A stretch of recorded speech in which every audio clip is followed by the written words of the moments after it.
My hope for these extended trailers is to help the beginning fly fishermen catch more and bigger fish, and each hole you come to, get more out of it, get more out of your fishing experience. The takeaway for this episode is you don't always have to match the hatch. Sometimes the attractor, general size, shape is actually better than trying to match the exact insect that's hatching.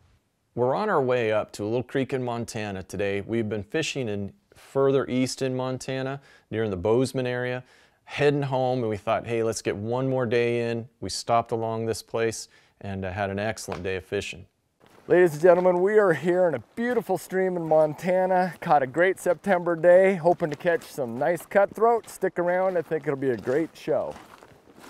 The access to this creek we're fishing today is really good. It's right off of I-90. You know, you're heading either towards Montana or coming back from Montana, and just hop off I-90. You got a gravel road, short drive to the river, and then you've got several miles of river to access up and down with road, and then some places too where there's no road access, but you can hike the creek down a canyon.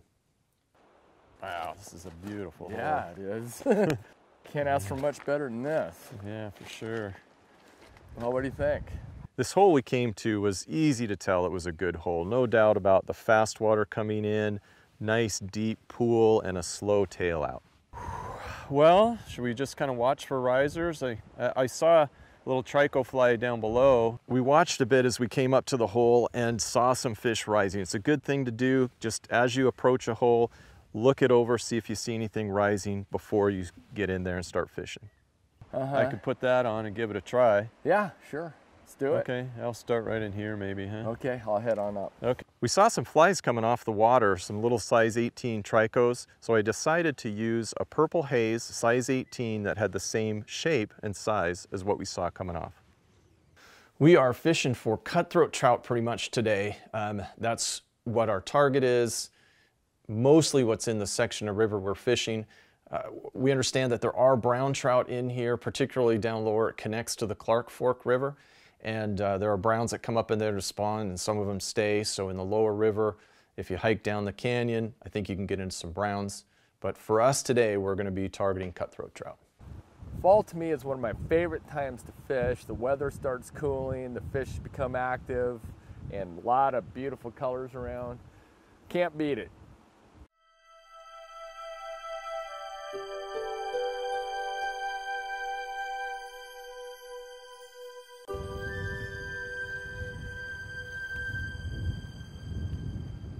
Oh boy, I just saw a big rise, Steve. Where? Right over there, I think. Maybe I did, maybe it's a hallucination, but I'm gonna try it. Okay. I made a cast toward the rising fish. Small fly, small tippet. Clear water, small tippet. We decided to use 6X fluorocarbon for that reason. Oh, there it is. Yeah, sure enough. Nice. All right, cool. Wow, that was cool. Yeah, on the dry fly, the little dry fly, little trico. I could see the fish flashing in the crystal clear water. Wow, that is cool. Yeah, it is. Got 5X tippets. I'm trying to be a little bit careful. Whoa, not done. No, that's a nice fish. Yeah.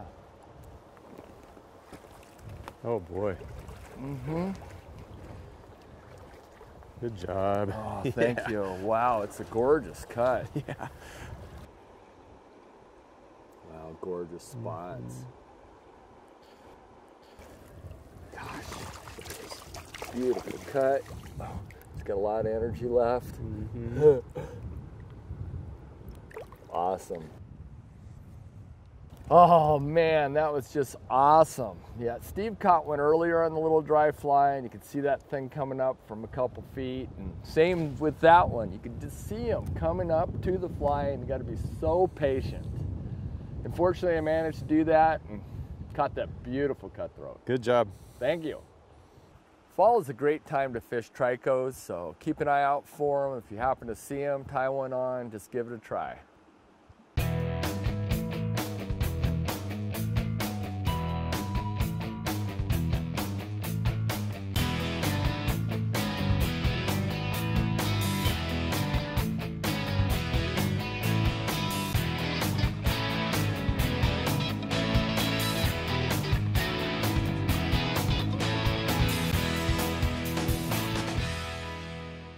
So Ladin switched to the nymph, went without a strike indicator in the upper part of the hole, and just moved it through, kept in touch with the fly, and sure enough, hooked a nice fish. Oh yeah, All right. gorgeous fish.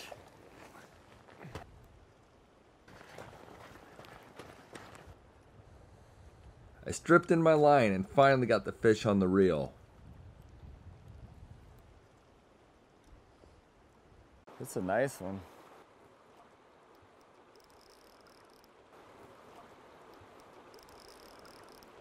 Oh man, this is a big fish.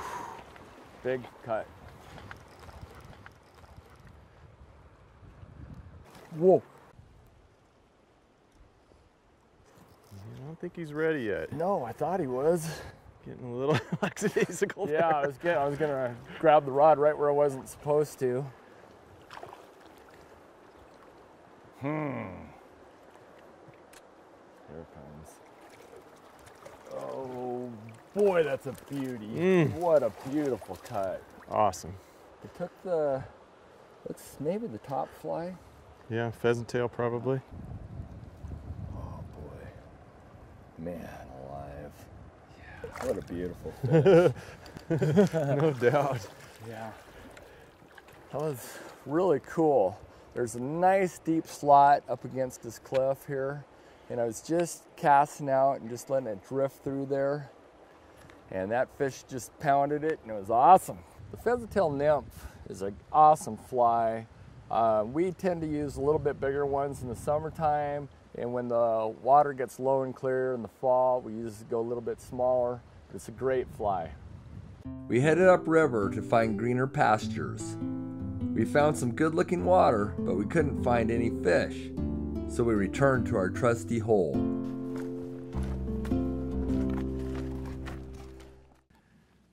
Later on in the evening, we switched tactics again. We saw some caddis hatching, so we decided to put on a little dry fly, a pretty good sized dry fly actually, let it float in the faster water, high and dry, caught a nice fish. Got him. Oh yeah, it's a beauty too, Got him. Steve. Wow, Oh, cool. I hooked a fish. What was that on? Caddis. All right. Yeah. That's a nice cutthroat. I put on a big caddis because I saw a caddis hit the water and a fish took it. So I decided to put one on, and sure enough it worked. That's a nice cutthroat. Yeah, it is. It's a beauty. Yeah. I'd really like to land this one. It's got some beautiful colors on him. Yeah, he came right out of that fast water too. That was awesome. My thinking was that the high floating elk hair caddis would float well in the fast water and maybe bring a fish up out of that fast water. We had used small dry flies before and caught them in the slower water. The big dry fly worked in the fast water. Yes. Beautiful. Look at that fish. fish. Awesome. Flies out. Gosh, look at the colors on that thing. Oh, that is just a beautiful cutthroat. Colors on that thing are amazing. Wow. That fish. Woo! That was fun. Boy. Yeah, it's been a while. I missed a lot of fish today, but finally got one. That was pretty nice. Pretty cool hit. Awesome. Came right up out of that fast water and tacked it, and this time it hit good enough to stick. This is a fly I caught that fish on. Big caddis with cream colored body. Rides high, so it was floating in that fast water, and sure enough that fish came up and hit. So right in here in the fast water, approximately is where we caught the fish with the dry fly, the caddis, and that was in the evening. We also caught fish right in this area with the nymph without an indicator.